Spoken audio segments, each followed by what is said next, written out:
berhembus lebih dingin dari biasanya. Tidak ada petir, namun suasana kampung Cibatu Girang terasa mencekik, seperti ada sesuatu yang mengawasi dari kegelapan. Orang-orang di kampung itu percaya jika malam terlalu sunyi, maka bukan manusia yang sedang terjaga, melainkan yang sudah mati. Assalamualaikum warahmatullahi wabarakatuh. Kembali lagi bersama kami di channel Cerita Malam, di mana suasana mulai sunyi. Di situ cerita akan dimulai. Yuk, kita langsung aja masuk ke dalam ceritanya.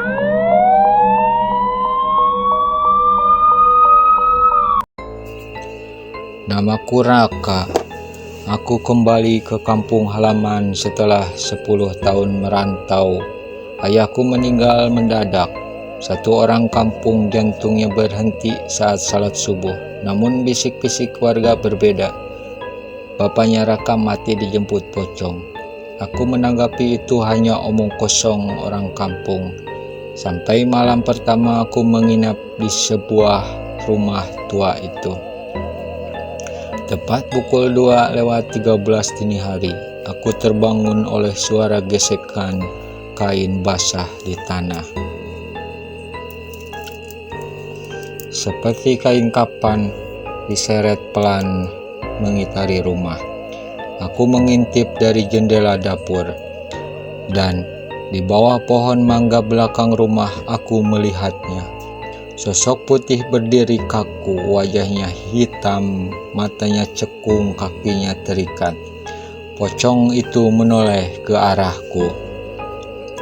Keesokan harinya aku menemui Mah Eroh, dukun tua kampung. Wajahnya langsung pucat saat mendengar ceritaku. Itu pocong penasaran, mati tidak sempurna, dan rumah ini menyimpan hutang darah. Maeroh menyebut nama ayahku. Katanya ayahku dulu mengambil tanah kuburan lama untuk membangun rumah ini, dan satu jenazah dikubur tanpa dilepas tali pocongnya. Sejak malam itu teror semakin menjadi. Suara loncatan di atap, bau tanah kuburan basah di tanah rumah, bekas jejak kaki kapan di lantai, cermin kamar mandi retak membentuk wajah, dan di setiap jam 2:13 pocong itu selalu berdiri di depan kamar ayahku, seolah menunggu seseorang. Warga kampung geger. Kuburan lama di belakang sawah terbongkar sendiri. Satu liang kosong.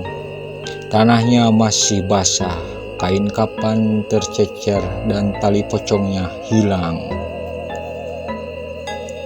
Semua mata mengarah ke rumahku. Aku menemukan buku tua ayah, isinya catatan hitam. Aku mengikat kapan kembali, karena jika dilepas dia akan menuntut balas. Ayahku mengikat ulang pocong itu. Maeroh menggelar ritual pelepasan, namun terlambat. Pocong itu tidak mau dilepas. Ia tidak ingin bebas. Ia ingin menukar dengan nyawa. Lampu pun padam, angin berhenti, dan suara loncatan itu kini ada di dalam rumah. Pocong itu berdiri tepat di hadapanku. Kapannya robek, dagingnya hitam membusuk, mulutnya terbuka tanpa suara. Namun di kepalaku terdengar jelas, hutang harus dibayar. Pagi hari rumah itu kosong, dan tidak ada Raka, tidak ada pocong, hanya satu kuburan baru di samping makam ayahnya. Dengan nisan bertulisan Raka meninggal dini hari. Namun tali pocong di kuburan itu masih terikat. Sejak saat itu, rumah itu tidak pernah ditempati lagi. Dan hingga sekarang, jika kamu melewati kampung Cibatu Girang pada pukul 2:13 dini hari, Warga percaya masih ada 2 pocong melompat bersama mengelilingi rumah tua itu.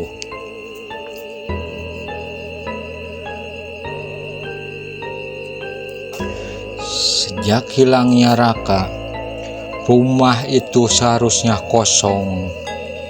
Namun anehnya, lampu ruangan tengah sering menyala sendiri setiap malam Jumat. Warga melihat sosok putih duduk di kursi ayah Raka, diam, menghadap pintu, tidak melompat, tidak bergerak, hanya menunggu. Seorang pemuda bernama Denny, pemuda ronda kampung, melihat sesuatu yang membuat rambutnya memutih sebelum umur 30. Pocong itu melepas ikatannya sendiri, namun tetap melompat. Dia gak terikat lagi, tapi tetap jadi pocong. Kuburan Raka dibongkar paksa oleh warga, isinya kosong. Namun dasar liang ada 2 bekas telapak kaki manusia yang berdiri berdampingan, seperti ada yang pernah berdiri hidup-hidup di dalam liang kubur.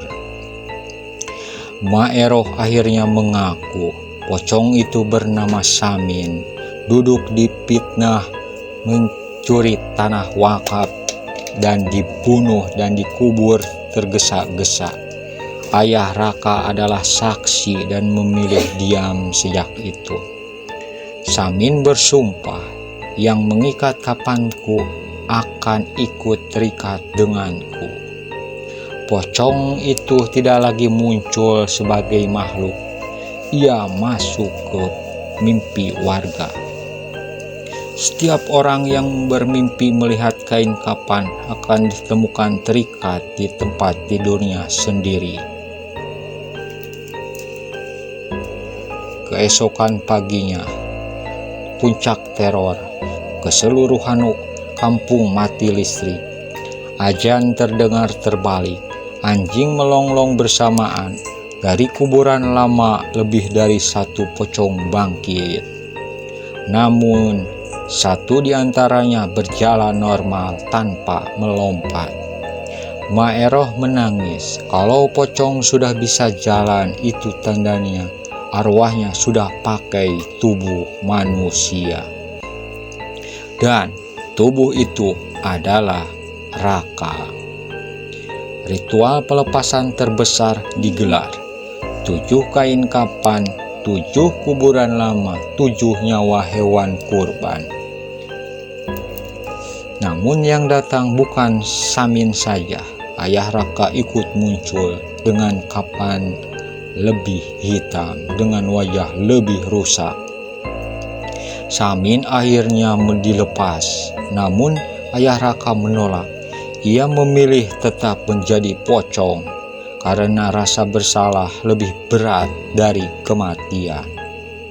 Cibatu girang ditinggalkan, rumah-rumah kosong, masjid runtuh, kuburan menyebar kemana-mana. Namun setiap malam masih terdengar suara kain diseret dan loncatan pelan.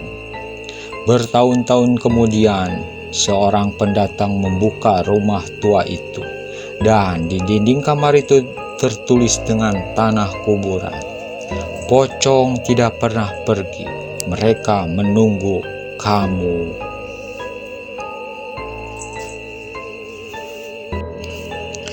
Tidak ada papan petunjuk menuju Cibatu Girang. Jalan tanah sudah ditelan ilalang. Namun anehnya, setiap orang yang tersesat di malam hari selalu berakhir di tempat yang sama. Seorang pengemudi travel bernama Hendra mengaku pernah melihat lampu-lampu rumah menyala di kampung yang seharusnya sudah mati. Ia turun dari mobil memanggil, dan dari dalam rumah paling ujung keluar seorang pria terbungkus kain putih dan berjalan normal, menetapnya tanpa berkedip. Malam Jumat berikutnya, azan terdengar dari arah kuburan. Bukan dari masjid, bukan dari manusia. Suara itu berat, tertahan, seperti keluar dari dada penuh tanah. Setiap takbirnya satu pocong berdiri, bukan bangkit, tapi berdiri seolah sudah lama ada di sana. Seorang anak kecil, Dika, menggambar sesuatu yang tidak pernah diajarkan siapapun. Kuburan, rumah tua, dan dua pocong. Satu melompat, satu berjalan sambil memegang tangan anak kecil. Dan ditanya siapa itu, Dika menjawab pelan. Yang satu ayah, yang satu belum pulang. Makhluk baru muncul, pocong tanpa wajah. Bagian kepalanya rata seperti kain kapan dililit terlalu kencang. Ia tidak menampakkan diri, ia menghapus wajah orang-orang. Korban ditemukan hidup, namun tidak diketahui bahkan oleh keluarganya sendiri. Raka sebenarnya sudah mati, ia terjebak di antara kapan. Tubuhnya hidup, namun jiwanya terikat. Setiap malam ia dipaksa melihat dunia melalui mata pocong. Ia menjerit, tapi suaranya hanya terdengar sebagai gesekan kain. Kuburan tidak lagi diam. Setiap pagi jumlahnya bertambah. Bukan karena ada yang mati, tapi karena kuburan itu berjalan di malam hari dan berhenti di depan rumah orang-orang yang bersalah. Terungkap satu fakta mengerikan. Seluruh kampung terlibat, semua tahu tentang Samin, semuanya diam. Dan pocong itu tidak datang untuk membalas dendam. Ia datang untuk mengingatkan. Kalian semua pernah mengikat kapanku. Waktu berhenti, jam rusak, ayam tidak berkokok, matahari tidak terbit, hanya ada malam. Dan di malam itu pocong tidak lagi menunggu jam 2:13. Mereka ada di setiap detik. Ritual terakhir gagal, kapan dilepas namun kembali terikat sendiri. Mah Eroh berteriak, kalian salah paham, ini bukan arwah minta dilepas, ini arwah yang menikmati ikatan.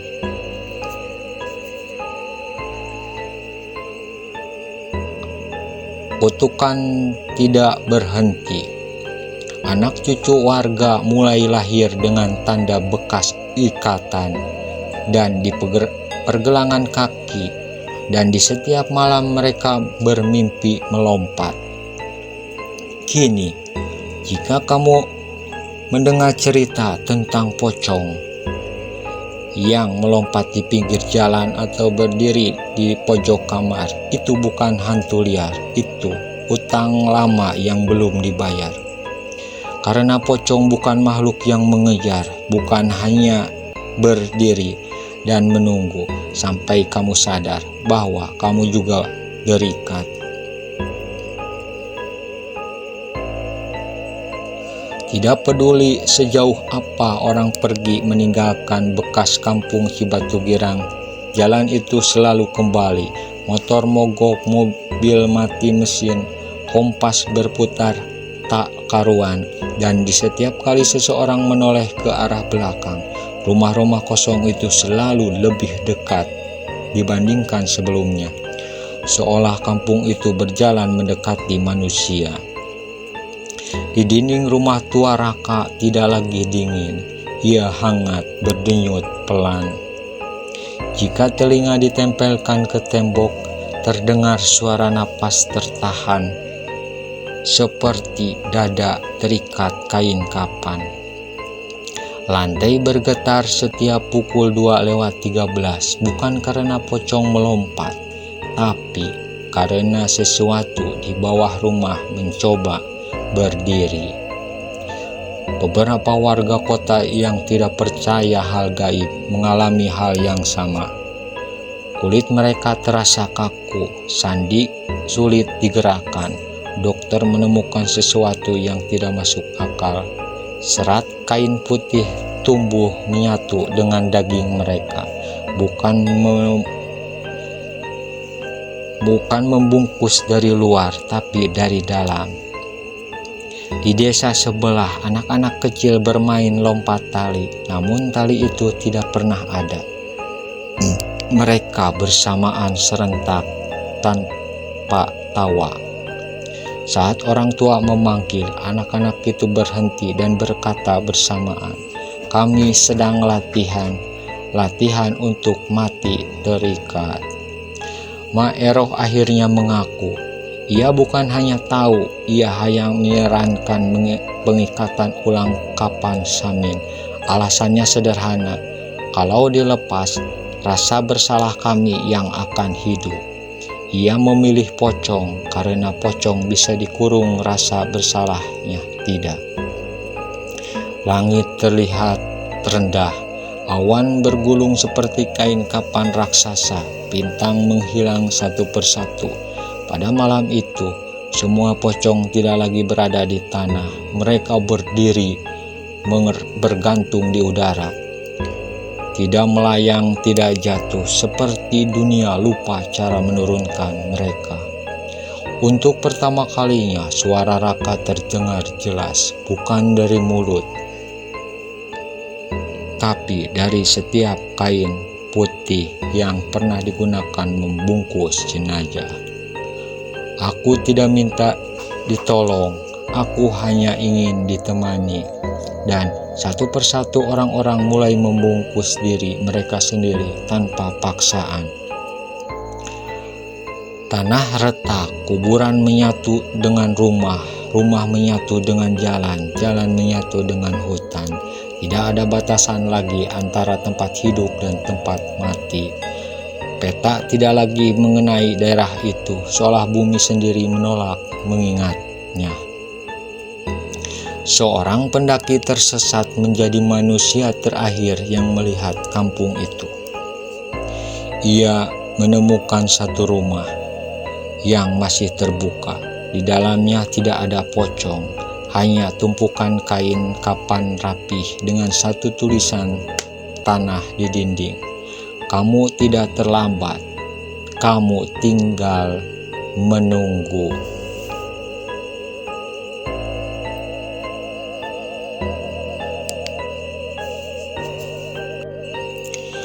Jam tidak rusak, waktu yang dibungkus, setiap detik terlihat seperti kain kapan. Masa lalu, kini, dan nanti menjadi satu, dan pocong ada di setiap waktu. Cerita ini tidak selesai karena pocong bukan cerita, ia adalah pengingat, bukan dosa yang dikubur tanpa diselesaikan, akan berdiri lagi. Diam dan menatap dan menunggu. Jika suatu malam kamu terbangun dan tubuhmu terasa berat, jika kakimu kaku dan dadamu sesak, jangan panik. Mungkin kamu hanya sedang diingatkan bahwa tidak semua yang mati benar-benar dilepas. Tidak ada lagi malam dan pagi, yang ada hanya diam. Bukan sunyi, tapi diam yang terlalu penuh, seperti udara yang tidak mau bergerak. Pocong-pocong itu tidak melompat lagi, tidak berdiri, tidak menunggu. Mereka menyatu dengan tanah, seolah dunia akhirnya mengerti bahwa yang diminta bukan pelepasan, melainkan pengakuan. Satu-satunya manusia yang tersisa, pendaki yang tersesat itu, berlutut di tengah kampung. Ia tidak berdoa, ia tidak meminta, ia hanya berkata jujur kepada tanah, kepada kapan kepada mereka yang tidak pernah dilepas. Kami salah, kami tahu, dan kami diam. Tanah bergerak, bukan marah, bukan senang, lega. Untuk pertama kalinya sejak mati, pocong itu duduk. Kain kapannya perlahan mengundur, bukan dilepas oleh tangan manusia, tapi oleh kesadaran. Satu ikatan terurai, lalu satu lagi. Tidak ada teriakan, tidak ada cahaya, hanya napas panjang seperti seseorang yang terlalu lama menahan beban. Raka berdiri, tidak terbungkus, tidak terikat. Ia menatap Samin, tidak ada dendam, tidak ada permintaan maaf. Hanya satu kalimat, sekarang kamu boleh pergi. Samin mengangguk, dan untuk pertama kalinya ia tidur. Pagi datang, matahari benar-benar terbit. Kampung itu tidak ada lagi, tidak runtuh, tidak musnah. Ia tidak pernah ada. Hutan kembali seperti semula, tanahnya rata, tidak ada kuburan. Seolah bumi menutup sendiri lukanya. Pendaki itu berjalan pergi. Di belakangnya tidak ada kampung, tidak ada rumah. Hanya satu benda tertinggal di tanah. Sehelai kain putih lusuh tanpa ikatan. Pocong bukanlah hantu paling menakutkan. Yang menakutkan adalah manusia yang tahu kesalahan, namun memilih mengikatnya agar tidak perlu bertanggung jawab. Karena di setiap ikatan yang dibuat tanpa penyesalan akan menunggu untuk dilepas dengan cara yang lebih menyakitkan. Jika suatu hari kamu mendengar cerita pocong, ingat satu hal, mereka tidak datang untuk menakuti, mereka datang untuk diakui. Dan ketika diakui, mereka pergi tenang selamanya. Tamat. Selesai. Wassalamualaikum warahmatullahi wabarakatuh. Sekian dan sampai jumpa lagi di cerita selanjutnya.